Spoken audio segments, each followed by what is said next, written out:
Took a job watching security cameras. Now I'm being followed. You ever take a job and regret it almost immediately? Yeah, that's me right now. I thought it would be easy money. Sit in a room, watch some security monitors, make sure nothing crazy happens. How hard could it be?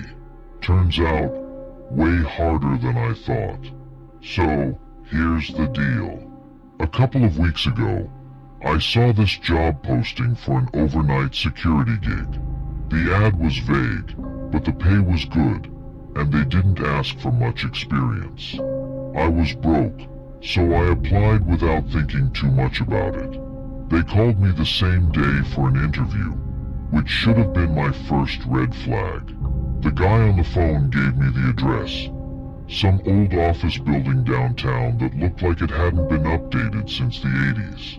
The lobby was dingy, with flickering fluorescent lights and a weird smell, like old carpet and mildew. The interview was more of a briefing. The guy, let's call him Mr. Avery, barely looked at me. He just handed me a binder full of rules. Stuff like log every incident in detail, and under no circumstances are you to leave the room during your shift. He kept emphasizing that last part. I should have bailed right then, but the pay was too good to pass up. So, I started the next night.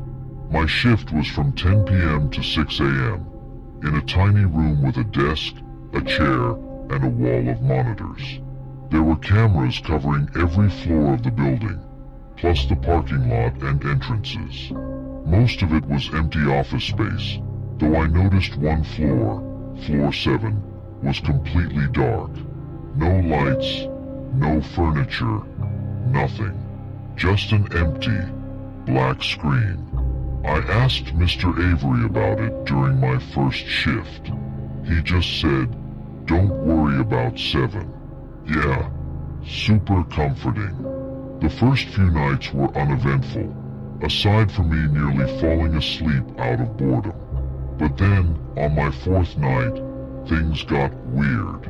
Around 2 a.m., I noticed movement on one of the monitors.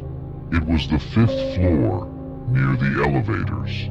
At first, I thought it was just a trick of the shadows, but then I saw it again. Something darting across the screen. It was quick, too fast to make out. I rewound the footage, but whatever it was didn't show up on playback. I figured my tired brain was just messing with me and tried to shake it off. But then, maybe 20 minutes later, I heard a sound. Not in the room, on the monitors. This faint, static hum, like white noise. I scanned the screens, trying to figure out where it was coming from, and that's when I noticed something I'd missed before. The screen for floor 7, the one that was always dark, there was a shape in it now, just barely visible. A figure, standing perfectly still in the shadows. My stomach dropped. I stared at the monitor, hoping it was some kind of glitch, but then it moved.